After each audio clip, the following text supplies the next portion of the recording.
Have you ever looked into someone's eyes and realized everything they ever told you was a lie? I did. My name is Jessica Collins. I'm 35 years old, born and raised in Portland, Oregon. For most of my life, I believed love was supposed to make you feel safe. I was wrong. For 97 days, I disappeared. No phone, no sunlight. No one came looking, or at least, that's what I believed.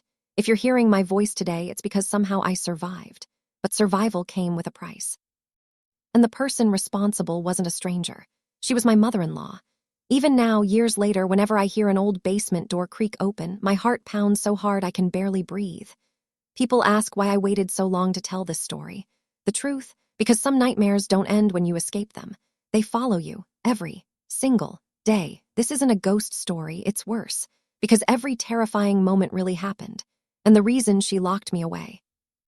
That part still keeps me awake at night. Welcome back to Inspired Real Events, where ordinary people meet impossible family and the quiet ones learn the loudest lessons. If betrayal, gratitude, and slow burn justice are your thing, you're in the right place. Drop a comment and tell me where you're watching from, and be sure to subscribe. 3 months before everything fell apart, my life looked almost perfect. I worked as an interior designer downtown. Nothing glamorous, but I loved transforming empty spaces into homes filled with warmth. Clients trusted me. Friends envied me. My husband, Ethan, kissed me goodbye every morning before work. We had been married for 6 years. No children yet. Just 2 golden retrievers, Sunday brunches, movie nights, and dreams of buying a farmhouse outside the city. People used to tell us we looked like one of those smiling couples from a furniture catalog. I laughed every time, if only photographs could tell the truth. One Saturday afternoon, Ethan looked up from his coffee. "Babe, yeah, my mom wants us over for dinner next Friday." I nearly groaned. "Again," he smiled. "Come on, it'll only be a few hours." "You said that last time." He rubbed the back of his neck. "She means well," I laughed. "No, she really doesn't." Margaret Brooks. Even saying her name made my shoulders tense. She had never accepted me, not once. From the first day Ethan introduced us, she'd looked me up and down with that icy smile. "Oh," she'd paused. "You're prettier than Ethan described." I hadn't realized it was an insult until later. Everything with Margaret was hidden beneath perfect manners. She never shouted, never cursed, never caused scenes. She simply smiled while twisting the knife. When Ethan got promoted, she congratulated him. Then turned to me. I suppose supporting him must be exhausting. When we bought our first house, she hugged us, then whispered, "It would have been nicer if it had stayed in the family." Little comments, tiny cuts, death by 1,000 paper slices. Ethan always defended her. "That's just how Mom is." No, that's who she chose to be, still. For Ethan, I kept trying because that's what wives do, or at least, that's what I believed. Friday arrived wrapped in cold October rain. Our windshield wipers fought against sheets of water as we drove toward Margaret's enormous Victorian house on the outskirts of Salem. The place looked like something pulled straight from another century. Tall black windows, dark cedar walls, iron fencing. The house seemed to watch people instead of welcoming them. "You okay?" Ethan asked. "Just cold." He squeezed my hand. "It'll be fine." I forced a smile. I know, deep down, something felt wrong. The front door opened before we even knocked. Margaret stood there wearing a cream-colored sweater and pearls. Perfect, always perfect. "Jessica." Her smile never reached her eyes. "Ethan," she kissed his cheek. "I've made your favorite roast." Inside, everything smelled like cinnamon and old wood. Classical music drifted softly through the halls. Candles flickered in every room. It looked warm, comfortable, safe. Appearances are dangerous things. Dinner began pleasantly enough. Margaret poured wine. She asked about work. She even complimented my haircut. That alone should have terrified me. About halfway through dessert, she set down her fork. "So," she folded her hands, "when are you finally giving me grandchildren?" There it was. I glanced at Ethan. He stared into his coffee. "We're trying," I answered carefully. Margaret sighed dramatically. "Time isn't exactly on your side anymore." "I'm 35. "Exactly." Silence. Then she smiled. "Oh, don't look offended. I'm simply being realistic." I felt heat rise into my face. Ethan finally spoke. "Mom." "What?" She shrugged innocently. "I'm only worried." I pushed back my chair. "I think I'll get some fresh air." "I'll come," Ethan offered. "No," I smiled weakly. "I'll only be a minute." Outside, cold rain kissed my cheeks. I stood on the back porch trying to steady my breathing. Across the yard stood an old stone building I'd never noticed before. It looked like an abandoned root cellar. half buried beneath the earth. Its heavy metal door was secured with 3 thick chains. 3, who chains a cellar 3 times. I stepped closer. The wind howled through dead trees, then I heard it, a sound so faint I almost convinced myself I'd imagined it. Tap, tap, tap from underground. I froze. Another tap, then another, slow, deliberate, not rain, not branches. Someone, or something, was beneath that door. Jessica! I jumped so violently I nearly screamed. Margaret stood only a few feet away. Her smile had disappeared. What are you doing? I thought. I looked back at the cellar. I heard someone. For the briefest moment, something changed in her eyes, fear, real fear, then it vanished. She laughed. Oh, sweetheart, she touched my shoulder. It's just old pipes. There are pipes under there. Of course. She held my gaze a second too long. Some doors stay closed for good reasons. A chill crawled up my spine. As we walked back toward the house, I glanced over my shoulder.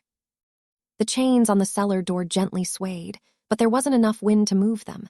That night, as Ethan drove us home, I couldn't stop thinking about those tapping sounds. Did your parents ever use that old cellar? What cellar?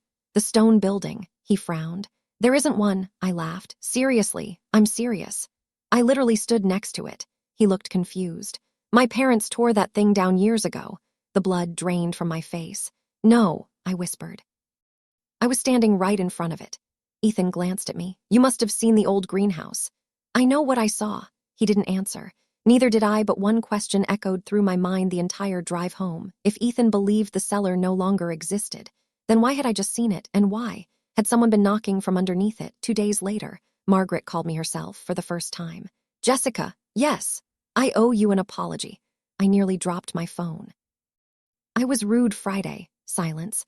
I'd like to make it up to you. I hesitated. What did you have in mind?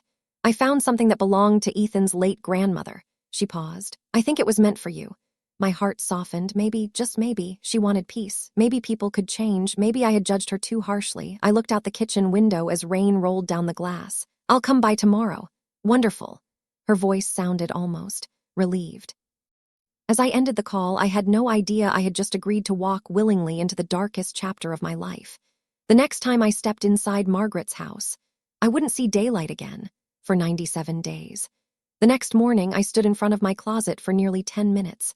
Why was I nervous? It was just a visit, just an apology, just a family heirloom. Still, something about Margaret's phone call lingered in the back of my mind. Her voice had sounded almost too gentle, like someone carefully rehearsing every word. I shook off the feeling. People could change, couldn't they? I grabbed my purse, kissed Ethan goodbye before he left for his construction office, and drove towards Salem. Halfway there, he called. Hey, beautiful, I smiled. Hey, you made it to Mom's yet? Almost. Try not to let her get under your skin, I laughed. I'll survive. If she says anything weird, just leave. I know. There was a pause. I love you. I love you too. Those would be the last words my husband would hear from me for 97 days. Margaret opened the front door before I reached it. Jessica! She looked different. No pearls, no perfect makeup. She wore a soft blue cardigan and her silver hair hung loosely over her shoulders. For the first time, she looked her age. I'm so glad you came. So am I, she stepped aside. I made tea. The house felt strangely quiet. Too quiet. No classical music, no ticking clocks, no television humming in the background, only silence. So where's the family treasure? I joked. She smiled. Downstairs. Downstairs. My late mother kept her keepsakes in the lower storage room. I followed her through the hallway. The wooden floor creaked beneath our feet. She unlocked a white door near the kitchen. I've never been down here. Most people haven't. She flipped on the light. Old wooden stairs disappeared into darkness. A cool draft floated upward. The air smelled damp, like earth after heavy rain. I hesitated. You coming? Margaret looked back and smiled. It's perfectly safe. I laughed nervously. I know, basements just give me the creeps. Oh, she chuckled softly. They frighten more people than you'd think. Something about the way she said it made my stomach tighten. The basement was enormous. Shelves lined every wall, boxes, old furniture. Paintings covered with white sheets. Dust floated through beams of yellow light. This house is bigger underneath than it looks. Margaret nodded. Much bigger. She walked ahead with surprising confidence. I followed. The basement stretched farther than seemed possible. Another hallway, then another. This doesn't look like a storage room. It was expanded years ago. By whom? Why? The questions bounced around my head. She finally stopped beside an old oak cabinet. There. She pointed toward a small velvet box. Open it. Inside lay an antique silver necklace. Tiny emerald stones surrounded an old family crest. It was beautiful. Oh my goodness. It belonged to Ethan's grandmother. It's gorgeous. She wanted Ethan's wife to have it. I looked at Margaret in disbelief. I don't know what to say. Say you'll keep it. I will. Tears filled my eyes for the first time. I thought maybe we'd finally found common ground. I stepped forward without thinking. I hugged her. She froze, then slowly. Very slowly. She hugged me back. I'm sorry, she whispered, for everything. My chest felt lighter. I forgive you. Her arms tightened just a little. I'm glad. Then she whispered something so quietly I almost missed it. You'll need that forgiveness. What? She pulled away. Oh, nothing. She smiled again, that perfect smile. A loud crash echoed upstairs. I jumped. What was that? Margaret didn't move. Probably the wind. It sounded inside. It isn't. Another bang, this time, closer. I looked toward the stairs. I should check. No, her answer came too quickly. I mean, she cleared her throat. I'll check. I can, Jessica. Her voice became sharp. Stay here, I blinked. Okay. She disappeared into the hallway. Her footsteps faded. Then, silence. I waited 1 minute, 2, 5. Margaret, no answer. The basement suddenly felt colder, much colder. I pulled out my phone. No signal. That was odd. I walked toward the stairs. Halfway there, I heard voices, muffled. Somewhere behind the wall, a man, then Margaret. She doesn't know. Keep her calm. After today. The rest disappeared beneath static like echoes. I frowned. Who was she talking to? I followed the voices. They seemed to come from behind an old bookshelf. I ran my fingers along the wood. Something clicked. The bookshelf shifted just enough to reveal a narrow opening. A hidden passage. My heart pounded. Who builds secret hallways inside their basement? Curiosity won. I stepped inside. The corridor was narrow. Bare concrete walls, single hanging bulbs every few yards. Heavy steel doors, door 1, locked, door 2, locked, door 3, had scratches across the metal, deep scratches, as if someone had clawed at it. I stopped breathing. On the floor, I noticed something, a child's pink sneaker, covered in dust. Beside it lay a faded teddy bear with one missing eye. My pulse raced. This wasn't storage. This was something else, something horribly wrong. I took another step. Then another.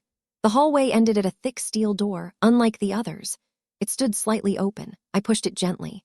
Inside sat an old office. Filing cabinets, maps, stacks of documents, family photographs. One entire wall was covered with pictures.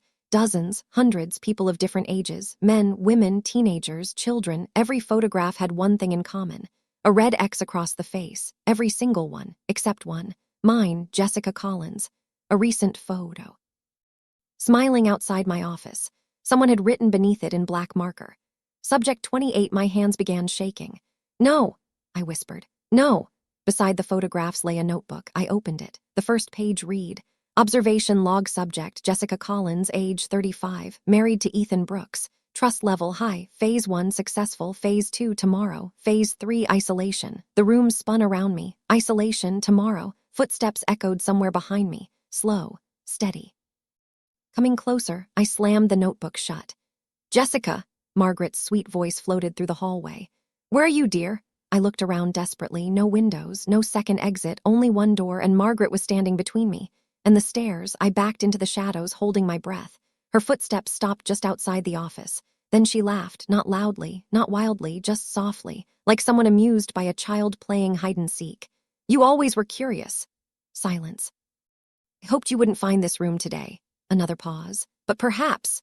The doorknob began to turn. Today is even better. The metal clicked. The door slowly swung inward. I had nowhere left to run. I didn't think. I reacted. The moment the office door began to open, I slipped behind a tall metal filing cabinet, pressing myself against the cold concrete wall. Every breath felt deafening. My heart hammered so hard I was certain Margaret could hear it. The door creaked all the way open. Soft footsteps crossed the floor, then her voice floated through the room. I know you're here, Jessica. Silence. I've always admired your curiosity. Another step. Unfortunately, she sighed. Curious people rarely live peaceful lives. I clenched my jaw. This wasn't the woman I'd spent 6 years trying to impress.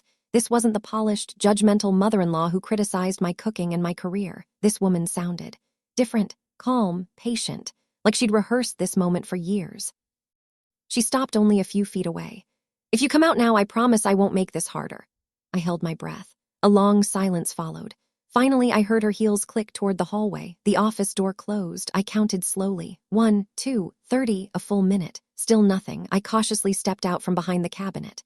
Margaret, no answer. I rushed into the hallway, empty. The corridor stretched in both directions, lit by dim yellow bulbs that buzzed overhead. I started running. Staircase had to be nearby. I rounded one corner, then another. Nothing looked familiar. The hallway seemed longer than before. That couldn't be right. I turned again. The steel doors were gone. In their place stood plain concrete walls. What? I whispered. I looked back. The office door had disappeared too. No, that wasn't possible. I was sure I'd come this way. Panic clawed at my chest. I pulled out my phone, still no signal. The battery read 19%. I dialed Ethan anyway. Nothing. Again. Nothing. Then I tried 911. The screen flashed, no service. My throat tightened.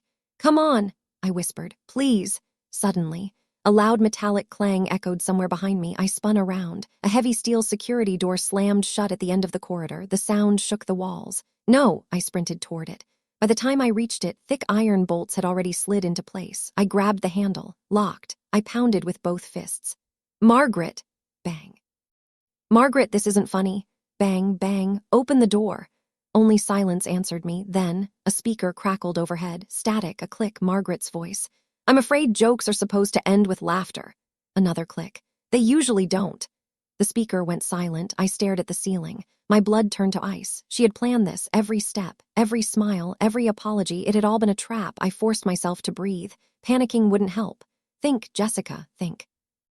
I walked deeper into the hallway. Eventually, I found another door. Unlocked. Inside was a small room, a metal cot, a sink, a toilet, a wooden chair, no windows, no decorations, nothing personal, just empty, a prison. On the cot sat a neatly folded blanket. Beside it was a bottle of water, 2 sandwiches wrapped in plastic, and a handwritten note. My hands trembled as I unfolded it. You'll understand one day. No signature, no explanation, just those 4 words. I threw the note across the room. No, my own voice echoed back at me. No, I won't. I kicked the chair. Crashed into the wall. For a few seconds, anger drowned out fear. Then the reality settled in. No windows, no phone signal, locked doors. Someone had prepared this room long before I arrived, long before today. Someone expected me to be here. Hours passed, or maybe only minutes. Without sunlight, time became meaningless. I searched every inch of the room, the sink pipes, the ceiling, the mattress, the vents, nothing, no hidden key, no loose brick, no way out. Finally, I sat on the edge of the cot. My phone buzzed. Hope exploded inside me. A signal. No, just a low battery warning, 3%. I opened my photos. There was one from that morning. Ethan standing in our kitchen with flour on his nose after trying to make pancakes. I smiled despite everything. You looked ridiculous, I'd laughed. You married ridiculous, he'd answered, kissing my forehead. A tear slid down my cheek. Please find me, I whispered to the screen. The battery died. The display went black. The silence that followed felt heavier than concrete. A loud buzz echoed outside. The steel door unlocked. I jumped to my feet. Margaret entered carrying a tray, soup, bread, fresh fruit. She looked as composed as ever. I thought you'd be hungry. I stared at her. What is wrong with you? She placed the tray on the chair. I made your favorite tomato soup. You kidnapped me. I protected you. I laughed. It came out broken. Protected me. You'll understand. There it is again. I pointed at her. You'll understand. Stop saying that. She folded her hands. You've always been impatient. I trusted you. I know. Why? Her eyes softened. For the first time, I saw something that looked almost like regret. Because if I'd told you the truth, she paused, you would have run. You're insane. No, she shook her head. I'm the only reason you're still alive. The words hit me like a slap. What? You heard me. I searched her face for any sign she was joking. There wasn't one. Someone wants you dead, Jessica. I blinked. What did you say? I can't explain yet. You expect me to believe that. I expect nothing. She turned toward the door. Eat while it's warm, I lunged. As she opened the door, I shoved her with all my strength. She stumbled. I bolted into the hallway. Run, don't think. Run. My footsteps thundered across the concrete. Behind me, Margaret shouted for the first time. Jessica, I kept running. Left, right, another hallway, another turn ahead. I saw daylight, an exit. A heavy wooden door stood slightly open. Fresh air drifted through the crack. Oh, thank God. I sprinted harder, 20 feet. 10, 5, I burst through and stopped so suddenly I nearly fell. There was no outside. I stood inside another room, an enormous underground chamber. Its ceiling disappeared into darkness. Industrial lights hummed overhead. Rows of shelves lined the walls. Hundreds of cardboard boxes, metal cabinets, old trunks. In the center of the room stood a long table covered with files. Every file had a photograph attached. People, dozens of people, maybe hundreds, families, couples, children. The room looked less like a basement and more like an archive. As I backed away, my shoulder bumped into someone. I screamed and spun around. An elderly man stood only inches from me. His beard was white. His clothes were worn. His eyes looked tired, but kind. He quickly raised both hands. "Don't scream." My voice shook. "Who are you?" He glanced nervously toward the hallway. "My name is Samuel." "What is this place?" His expression fell. "The place where people disappear." My mouth went dry. "What do you mean?" Before he could answer, a loud alarm blared through the underground complex. Red emergency lights began flashing. Samuel's face turned pale. "You shouldn't have come here." Footsteps echoed from every direction, more than one person, much more. Samuel grabbed my wrist. "If you want to survive." He looked straight into my eyes. "Don't let them know you found me." Then he shoved me behind a stack of old crates just as multiple voices filled the chamber. One of them belonged to Margaret. Another belonged to a man I'd never heard before. And then a third voice spoke. My entire body froze. I knew that voice. I had heard it every single day for 6 years. It was Ethan, my husband. I couldn't breathe. No, that wasn't possible. Ethan, here. I crouched behind the stack of wooden crates, pressing my hand over my mouth to keep from making a sound. Every instinct screamed at me to run to him, to throw my arms around him, to beg him to take me home. But Samuel grabbed my wrist so tightly it hurt. "Don't," he whispered. "That's my husband." "I know. He'll help me." Samuel slowly shook his head. "Watch first." His voice carried a sadness so deep that my stomach twisted. "Please, just watch." The footsteps grew louder. Margaret entered the chamber first, wearing the same calm expression she'd had upstairs, as if she hadn't locked her daughter-in-law in a concrete room. Behind her walked Ethan. His shoulders slumped with exhaustion. His hair was messy, like he hadn't slept in days. The moment I saw his face, tears burned in my eyes. He looked broken, completely broken. "Any news?" Ethan asked. Margaret sighed. "She's still refusing to cooperate." My heart stopped. Cooperate? "I want to see her," Ethan said. "No." "You promised." "I promised I'd keep her alive." Alive, my hands began to tremble.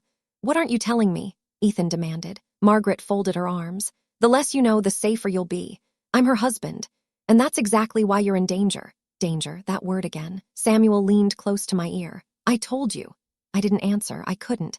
Every sentence only raised more questions. A tall man in a dark gray suit stepped into the room. He looked to be in his late 50s.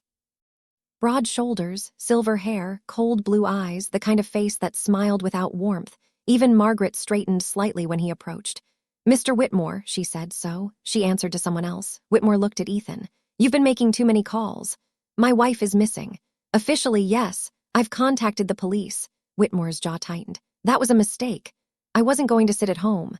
Whitmore took one slow step forward. "You'll stop looking." "I won't." Another step. "I wasn't asking." The room fell silent. I had never seen Ethan afraid until now. He stood his ground, but I noticed his hands. They were shaking. Whitmore turned toward Margaret. "Has she told you anything?" "No, nothing at all." Margaret shook her head. "She's as confused as we expected." "Expected?" Whitmore smiled. "Good." He reached into his coat and placed a thick manila folder on the table. "Then Phase 3 continues." I remembered the notebook. Observation log. Phase 1. Phase 2. Phase 3. Isolation. This wasn't just Margaret's plan, it was much bigger. Whitmore left. 2 men in black suits followed him. When the heavy door slammed shut behind them, Ethan exploded. "What the hell is going on?" Margaret didn't answer immediately. Instead, she sat down in a chair and looked suddenly tired, older. "I wish you'd never married her." Ethan stared. "What?" "I prayed you'd fall in love with someone else." "You hated Jessica because you were trying to protect her." Margaret looked away. "I hated watching her get closer." My heart pounded. "Protect me from what?" Ethan lowered his voice.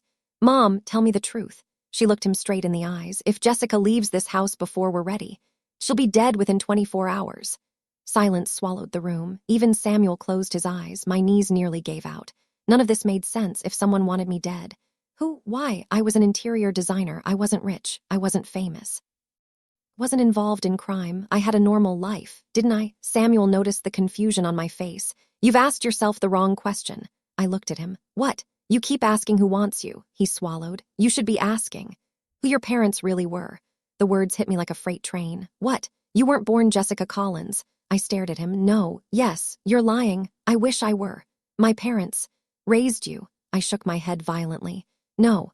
They loved you." "They're dead." They also lied. Memories crashed into my mind, my mother refusing to talk about my birth, the missing baby pictures before age 3, the strange arguments I'd overheard as a child, my father once saying, "We promised we'd never tell her." At the time, I'd thought nothing of it. Now, every forgotten memory suddenly felt important. "No," I whispered. "No." Samuel looked genuinely sorry. "I'm sorry, Jessica." The alarm suddenly sounded again. Samuel cursed under his breath. "They're coming." He shoved an old file into my hands. "Hide this." "What is it?" "Your life." Before I could ask another question, he disappeared through a narrow maintenance tunnel hidden behind a shelf. I barely had time to slide the folder under my sweater before voices echoed through the chamber. I ducked lower. Margaret walked in alone this time. She stopped, slowly turned her head. For a terrifying moment, I thought she'd seen me. Instead, she looked toward the ceiling. "I know you're listening." Silence. "You'll hate me." Another pause. "But I'd rather have you hate me than bury you." A tear rolled down her cheek. It was the first genuine emotion I'd ever seen from her. Then she quietly walked away. I waited nearly 10 minutes before crawling out. The chamber was empty. I pulled the folder from beneath my sweater. Across the front, someone had written in thick black letters, "Confidential subject. Elizabeth Marie Hawthorne." I frowned. Who was Elizabeth Hawthorne? I opened the folder. The first page contained a hospital photograph, a newborn baby. Below it was a birth certificate. Name, Elizabeth Marie Hawthorne. Date of birth, October 14, 1991. Then, a second document. Alias assigned, Jessica Collins. My hands began to shake so violently that the papers slipped from my fingers. "No," I whispered. "No." Every piece of my identity, every birthday, every family story, every memory had just been shattered. Then something else fell from the folder, a recent photograph. It had been taken only weeks ago. It showed me walking my 2 golden retrievers outside our home. Across the picture, someone had written in red ink, "Return her before they find her." Below that, another message. One that froze the blood in my veins. They already know where she is. Just then, every light in the underground chamber went out. Darkness swallowed everything. A metallic click echoed somewhere behind me. Then a man's voice whispered only a few feet away. "I finally found you, Elizabeth." The voice wasn't Ethan's.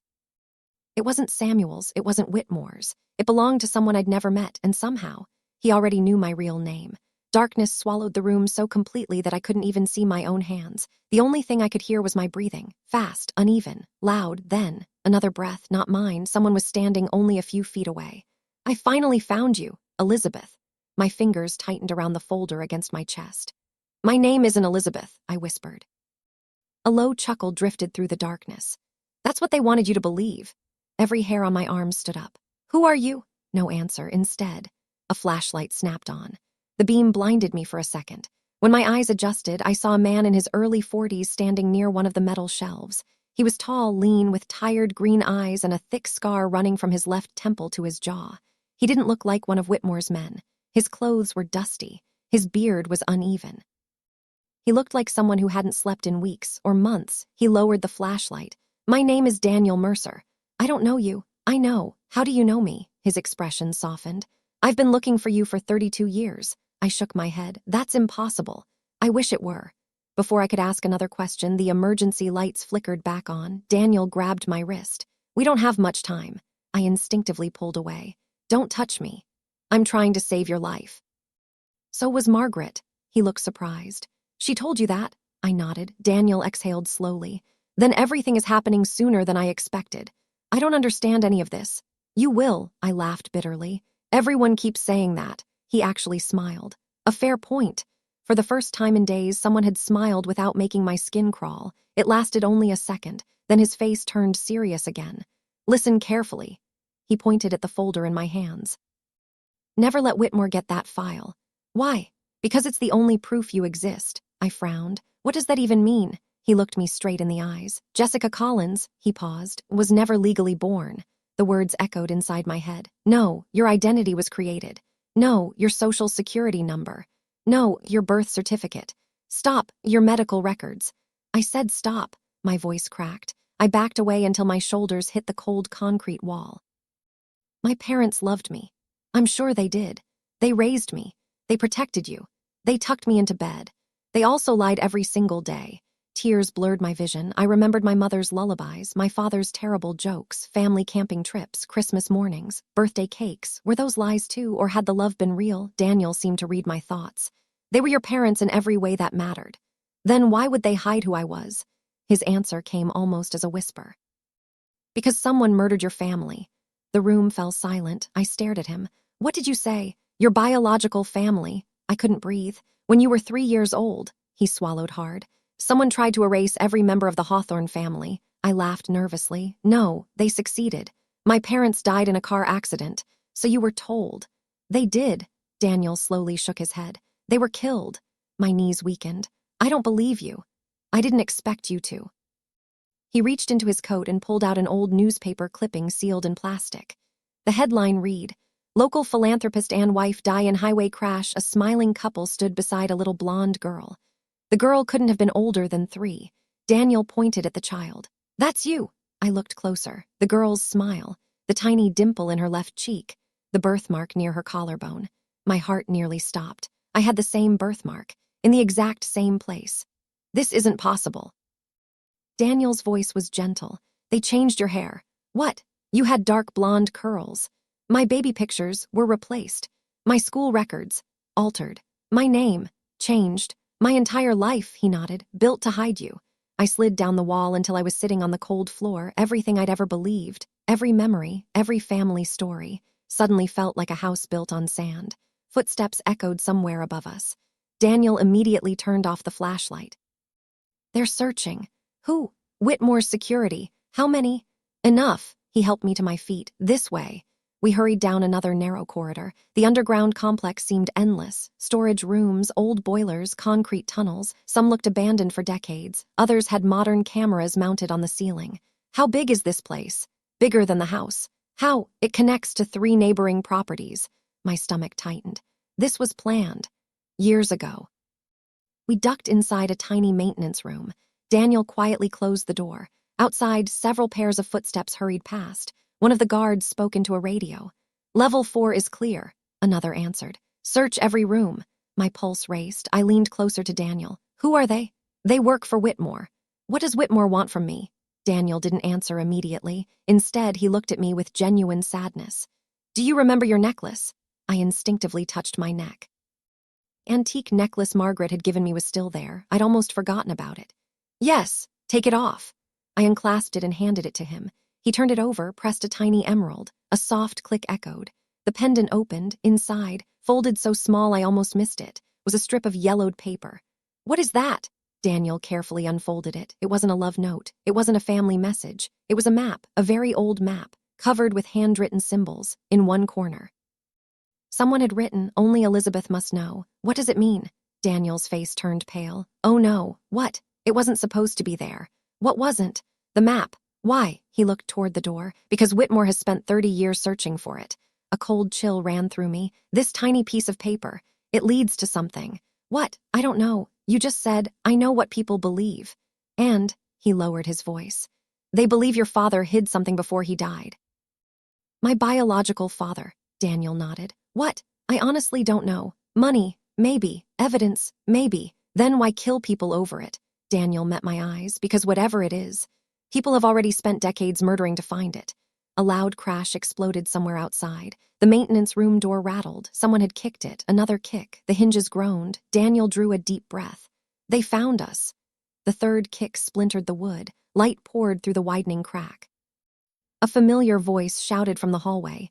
"Jessica!" It was Ethan. I rushed toward the door. "Ethan."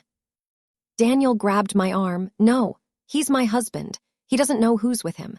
"What?" The door burst open. Ethan stood there, breathing hard. Relief flooded his face.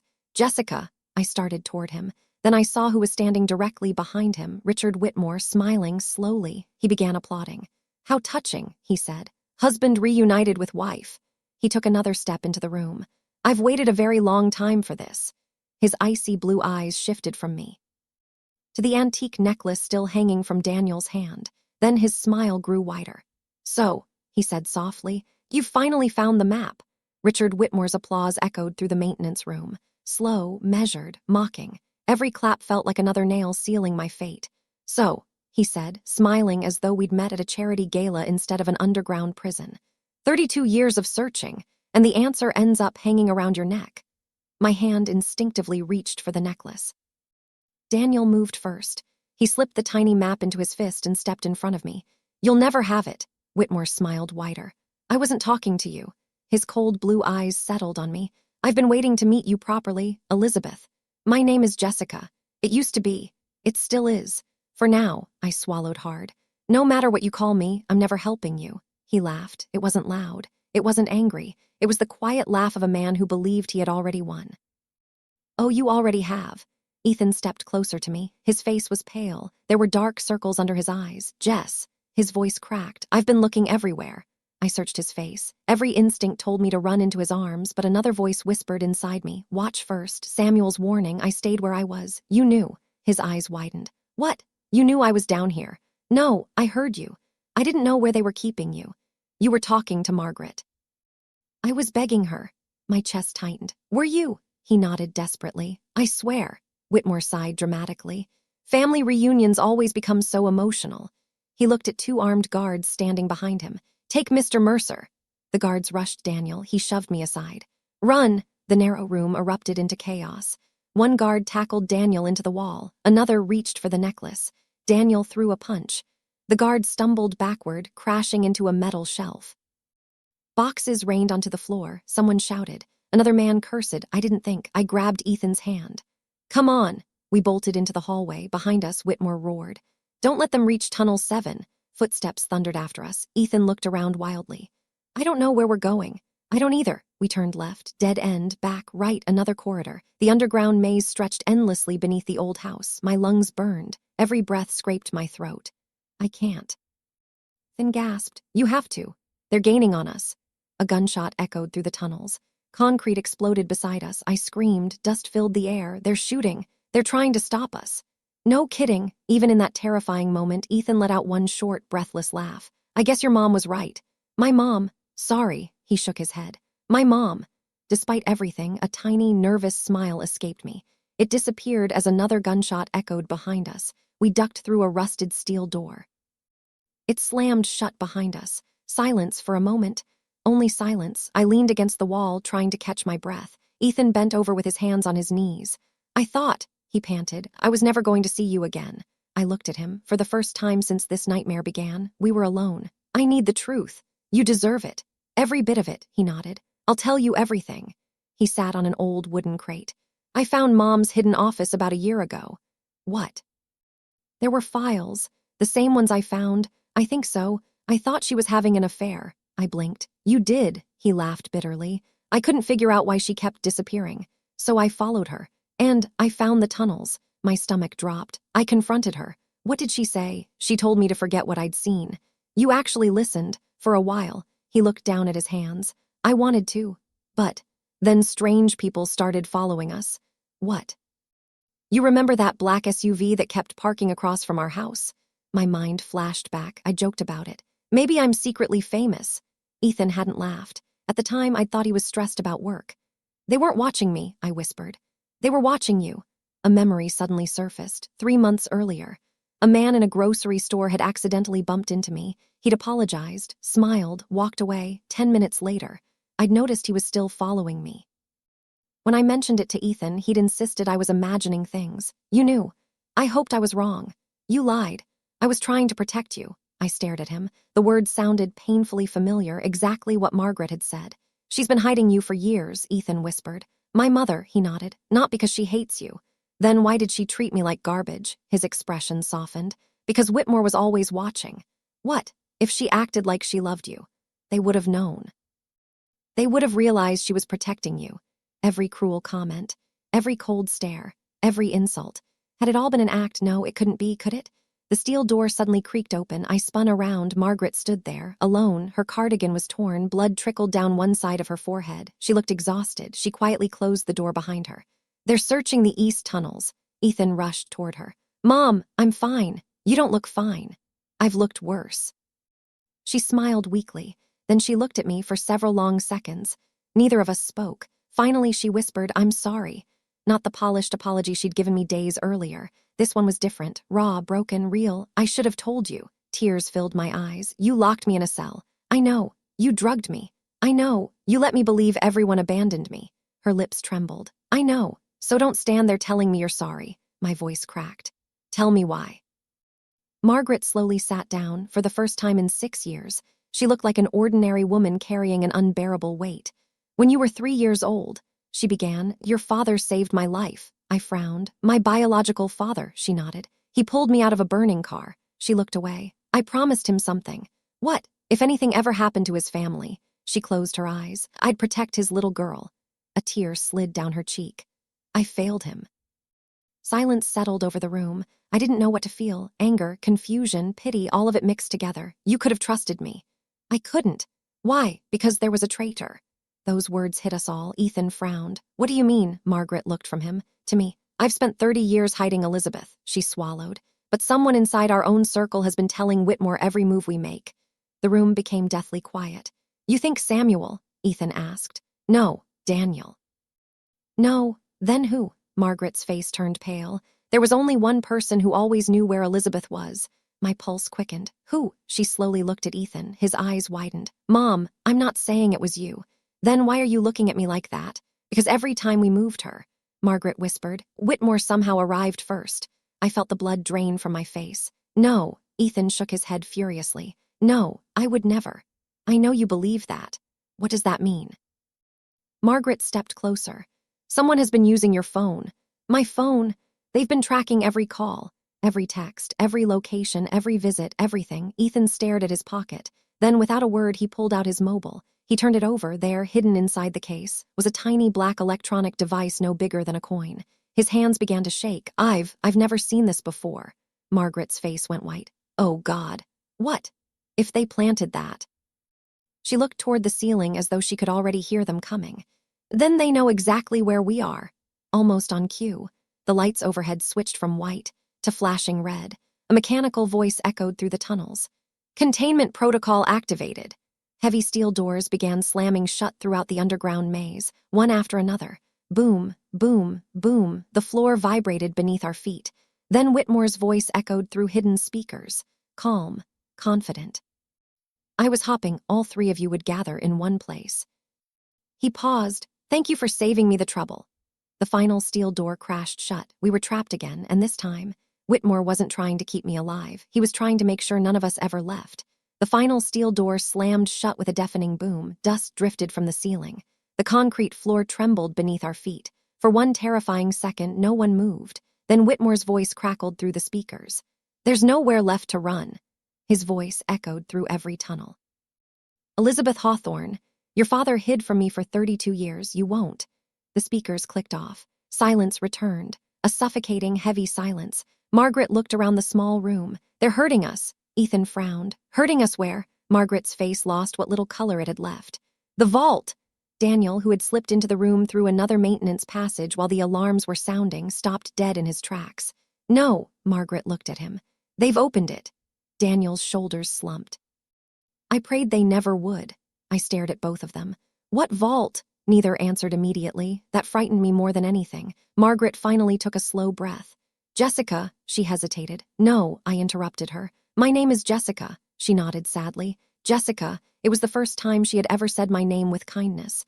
Your biological father wasn't just hiding from Whitmore. He was hiding something. The map. Yes. What does it lead to?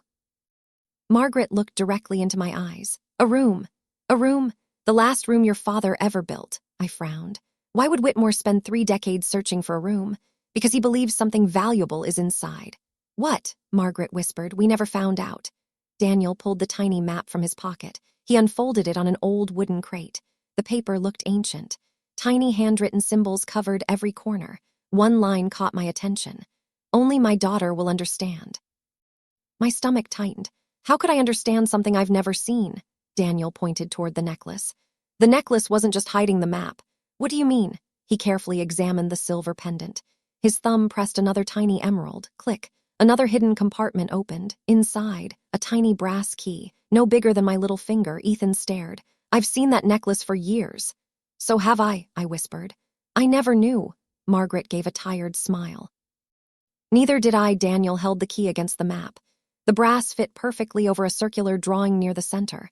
A faint engraving appeared. Hidden ink, letters slowly emerged. Ethan frowned. B17. Margaret looked toward the ceiling.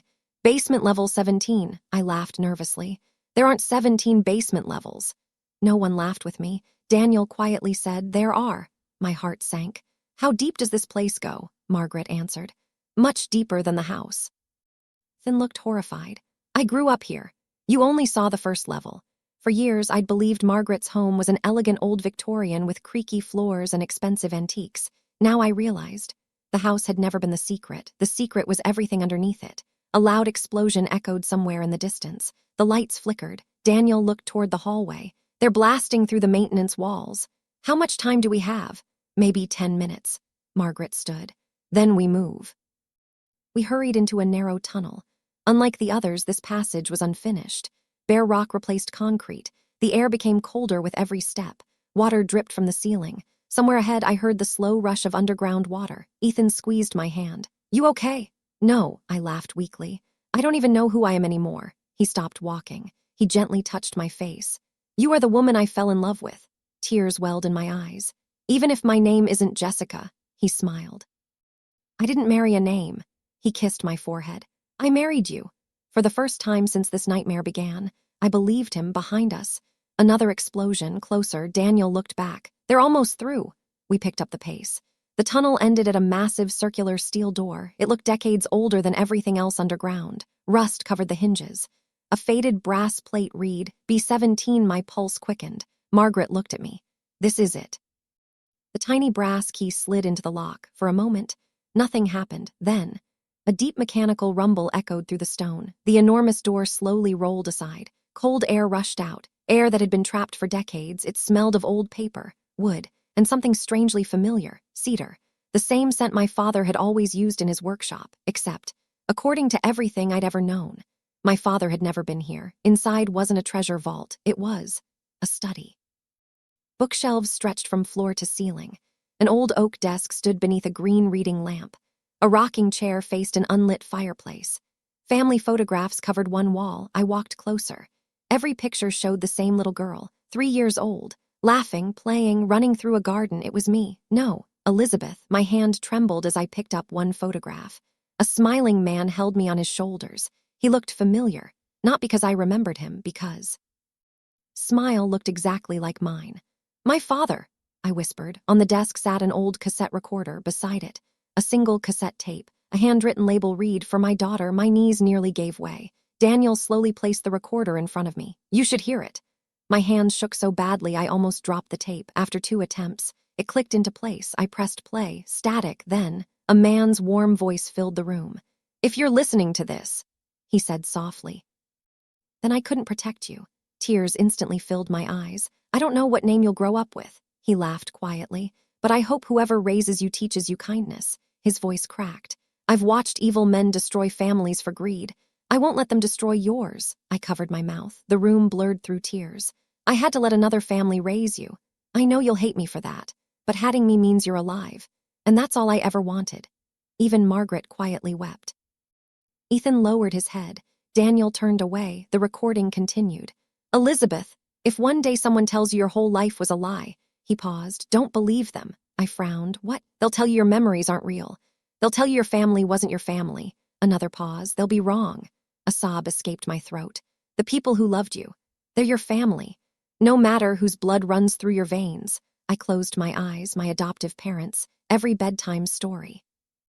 Every scraped knee. Every birthday candle. None of it had been fake. They had loved me completely. The tape crackled again. One final message remained. Whitmore isn't looking for money. Everyone froze. He isn't looking for gold. Daniel slowly looked at Margaret. The room became perfectly still. He's looking. My father's voice dropped to almost a whisper. For the list. Margaret's eyes widened. Daniel turned pale. Ethan frowned. What list? The tape ended. Click. Silence. I looked around the room. What list? Nobody answered, because they didn't know either. Then a loud metallic bang echoed from outside the vault. Another, then another. Whitmore's men had reached B17. The ancient steel door began to buckle inward. A deep crack split across its center. Margaret grabbed my arm. Jessica, her voice trembled. Whatever your father hid, they're about to find it. The ancient vault door groaned. A jagged crack spread across the thick steel like lightning splitting the night sky. Bang, another impact, dust rained from the ceiling, the books on the shelves trembled. Whitmore's men weren't trying to unlock the vault anymore. They were trying to tear it apart. Margaret's voice was barely above a whisper. We have minutes, maybe less. Daniel immediately began searching the room. There has to be another exit. There isn't, Margaret answered. My father designed this vault himself. Daniel stopped. Then he also designed a way out. Margaret looked at him. How can you be so sure? Because the man I knew never built a room with only one escape. I stood frozen beside the cassette recorder. My father's final words echoed through my mind. He's looking for the list. What list? Every answer only seemed to create 10 more questions. Ethan gently took my hand. Jess, I don't even know what I'm looking for anymore. He squeezed my fingers. Then let's start with what your father left. I looked around the study. Unlike the rest of the underground complex, this room didn't feel like a prison. It felt loved. Someone had spent countless hours here. Every book was perfectly arranged, every photograph carefully framed. The fireplace was spotless despite never being used. The old desk shone beneath years of polished care. This wasn't just a hiding place. It was a father's last gift to his daughter. Another crash shook the vault. The steel door bent inward. Someone outside shouted, "One more charge," Whitmore's voice followed. "Don't damage the contents." His confidence chilled me. He truly believed he had already won. Daniel searched the bookshelves. Margaret examined the fireplace. Ethan opened every drawer in the desk. I found myself staring at one photograph. A little girl, me, was sitting on my father's shoulders while pointing toward the night sky. On the back of the frame, written in neat handwriting, were 7 words. The brightest stars are easiest to follow. I frowned. Stars! The study had no windows. Why write that? I looked up. The ceiling. Tiny brass pins were embedded across the wooden panels, hundreds of them. At first they looked random, then I stepped back, my breath caught. They formed constellations. My God! What? Ethan asked. The ceiling. Everyone looked up. Daniel smiled for the first time. He left us directions. The constellations weren't decorative. Thin engraved lines connected several stars. One line ended directly above the fireplace. Margaret hurried over. Help me. Ethan and Daniel pushed against the heavy stone mantel. Nothing again, still nothing. I remembered the sentence. The brightest stars are easiest to follow. I looked up once more. One brass star reflected the light brighter than all the others. I climbed onto the desk, reached toward it. My fingertips brushed the tiny brass point. It moved. Click. A deep mechanical rumble echoed beneath the floor. The fireplace slowly slid sideways. Cold air rushed from a hidden chamber. Daniel laughed in disbelief. I knew it. Behind the fireplace lay a narrow stone passage. At its end stood a small wooden chest. No gold, no jewels, no stacks of cash, just one old leather journal. I carefully lifted it. Embossed on the cover were the initials, J.H. my father. Inside the first page, written in blue fountain pen, were the words, "If Elizabeth is reading this." I failed to keep my promise. My vision blurred with tears. I turned the page. Instead of family stories, there were names, hundreds of names. Each followed by dates, locations, account numbers, photographs, business records, government seals. Daniel leaned over my shoulder. Oh, he whispered. Oh no. What? He looked stunned. This isn't a family journal. What is it? It's evidence. Margaret slowly took the journal. Her hands trembled. I've heard rumors. She swallowed hard. I never believed they were true. What rumors? I asked. She looked at me. Your father worked for Whitmore. The room fell silent. My stomach dropped. What? Years ago. He handled Whitmore's finances. Daniel nodded. I was there. You knew my father for almost 10 years. Then tell me. Daniel took a long breath. Your father discovered something. What? He realized Whitmore wasn't just laundering money. He was buying people. What do you mean? Judges, politicians, police officers, corporate executives, anyone who could make investigations disappear. I stared at the journal. Every page listed another name. Another payment, another secret. The list, I whispered. Daniel nodded. This is the list. Outside, Whitmore shouted, I know you found it. The steel door shook violently. Give it to me. Another explosion. And I'll let the others live. No one believed him. Ethan looked at the journal. If this reaches the authorities. Daniel finished his sentence. It destroys everything Whitmore built. Margaret slowly nodded. That's why he murdered Elizabeth's parents. My knees weakened. They were trying to expose him. Yes, and they hid me. So you'd survive long enough to finish what they started. Suddenly, I noticed something strange. The journal felt too light. I flipped through every page again. Something was missing. My father wouldn't risk everything for only one copy. Daniel looked at me. What are you saying? This isn't all of it. I tapped the back cover. It's thicker than it should be. Margaret examined it. There is a false cover. Using the tiny brass key from the necklace, I carefully slid the tip beneath the leather binding. A hidden compartment popped open. Inside rested a slim USB flash drive wrapped in waxed paper. A note was folded around it. I unfolded the paper. The handwriting matched the journal. It read, "Elizabeth, if you found this, then you already know I couldn't save our family. This drive contains every recording, every transfer, every confession, and every name. Don't give it to anyone you don't trust completely. Even good people can become dangerous when they're afraid. Remember one thing, the most dangerous person is the one standing closest to you when the truth finally comes out. I love you forever. Dad." A chill ran through the room. The most dangerous person. Standing closest to me, without thinking. I slowly looked up. Daniel was closest. No, Margaret had stepped nearer. Then Ethan moved beside me, the three people I trusted most. We're all within arm's reach. Before anyone could speak, the ancient vault door finally gave way. With an ear-splitting crash, it slammed onto the stone floor. Dust exploded through the room. Flashlights pierced the darkness. Whitmore calmly stepped over the fallen steel door, brushing dust from his expensive suit. Nearly 20 armed guards followed him. He smiled when he saw the journal in my hands, then his eyes shifted to the USB drive. His smile disappeared. For the first time since this nightmare began, Richard Whitmore looked genuinely afraid. He quietly raised his hand. Every guard aimed their weapons at us. Whitmore's voice became cold as ice. "Kill everyone," he pointed directly at me. "Except my daughter." The room froze. Even his own guards hesitated. I stared at him. "What did you say?" Whitmore looked into my eyes with an expression I'd never seen before. Not hatred, not triumph, something far more unsettling. He smiled faintly. "I said, bring my daughter to me." The silence that followed felt endless. Nobody moved, nobody breathed. Richard Whitmore stood in the shattered doorway with nearly 20 armed guards surrounding him. His icy blue eyes never left mine. "I said." He took another slow step into the vault. "Bring my daughter to me." Every muscle in my body locked. "My daughter." My voice barely escaped my lips. "No," Whitmore smiled faintly. "You have your mother's eyes." My stomach churned. "Don't you dare." I've waited 32 years for this moment. I said, "Don't you dare." His smile widened. "Elizabeth, my name is Jessica." His face remained perfectly calm. "No, it isn't." Margaret stepped in front of me. "Don't listen to him." Whitmore laughed softly. "Margaret, after all these years, you're still pretending to be the hero." "I kept my promise." "No," his expression hardened. "You stole what belonged to me. I saved an innocent child. You kidnapped my daughter."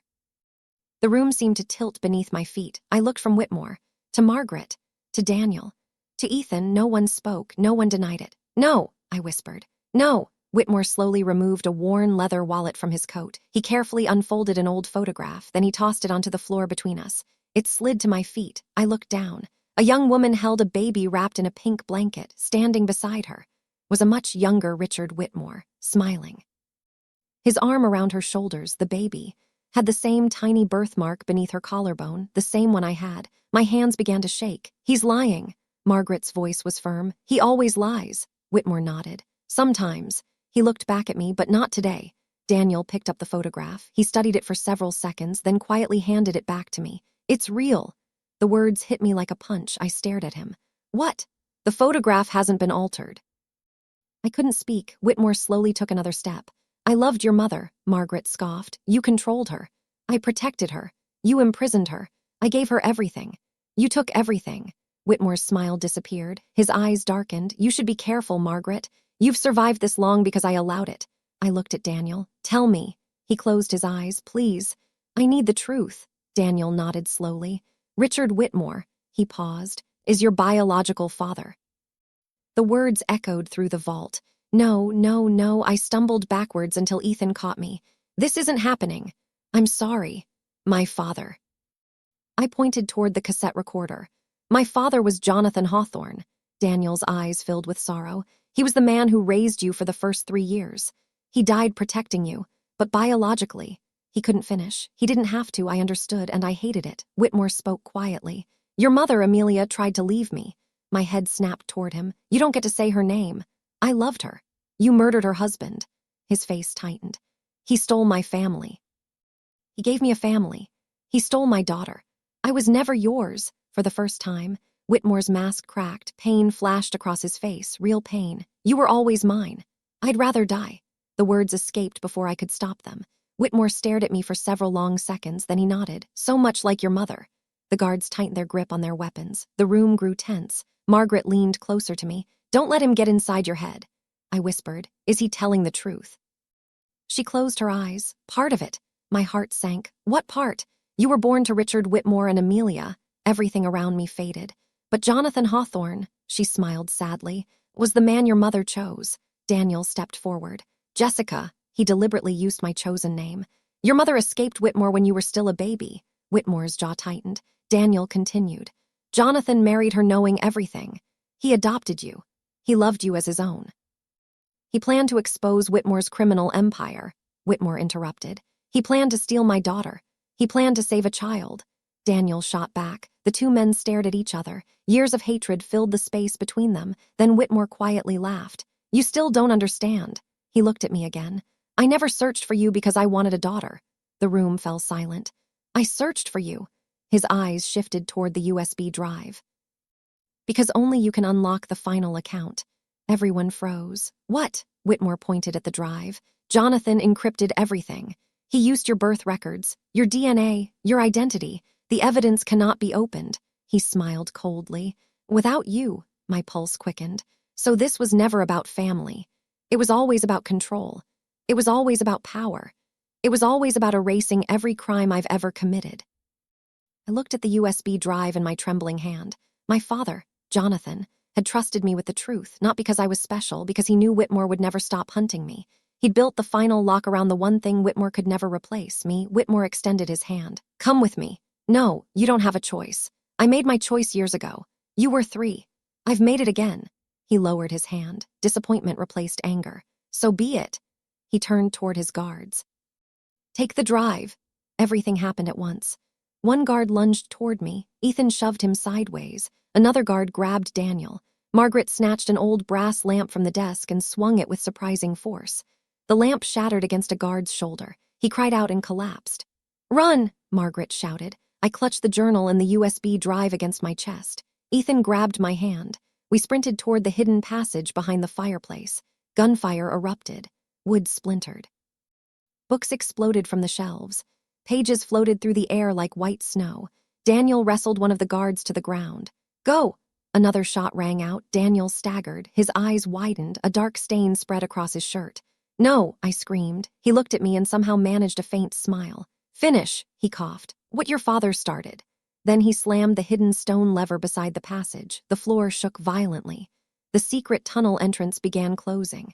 Daniel, I cried. He stayed behind, holding off the guards. Margaret shoved me forward. Jessica! I looked back one last time. Daniel was still standing between Whitmore and the passage, outnumbered, bleeding, unmoving. The stone door slid almost completely shut.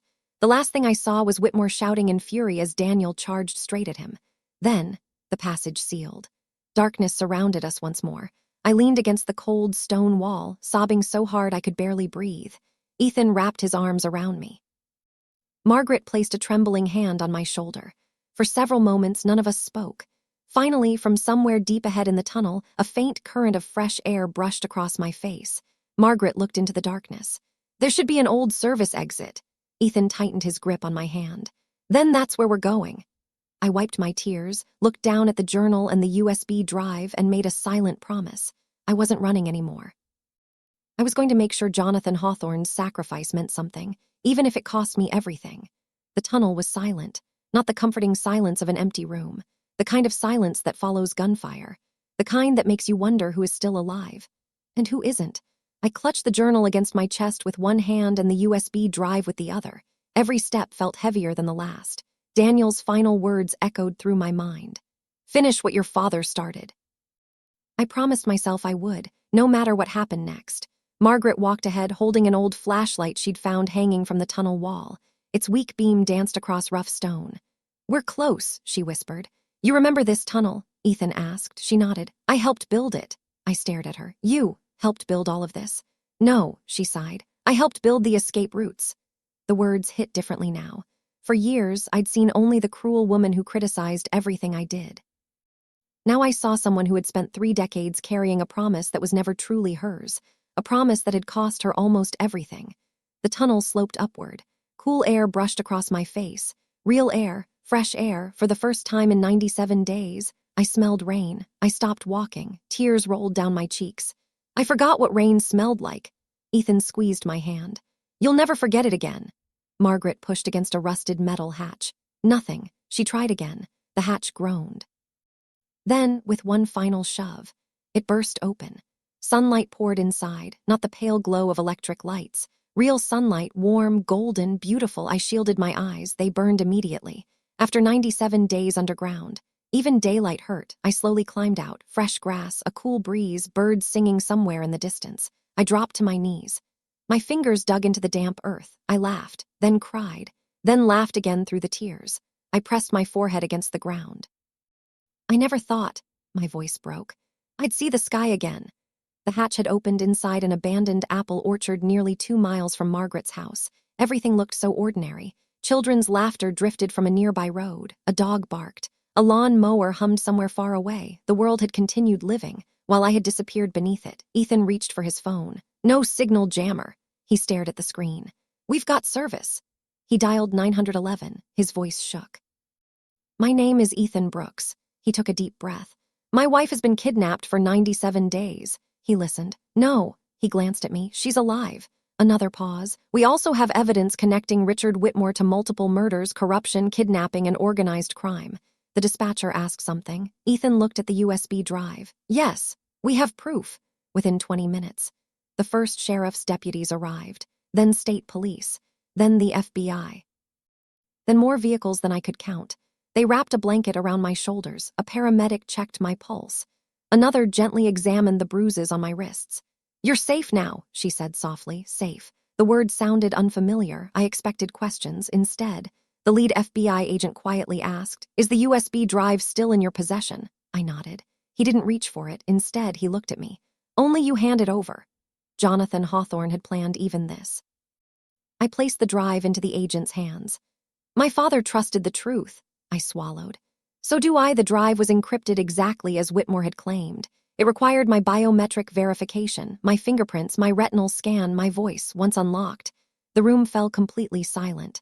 Thousands of files appeared: financial records, secret recordings, bank transfers, security footage, audio conversations, names, hundreds of names.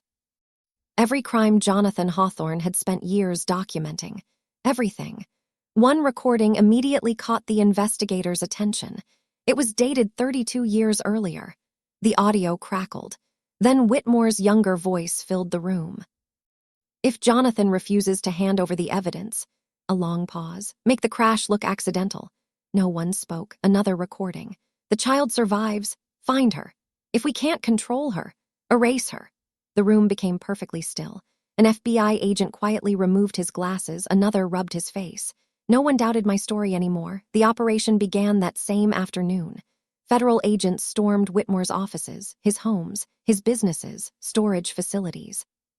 Private compounds, bank vaults, computers, phones, servers, everything.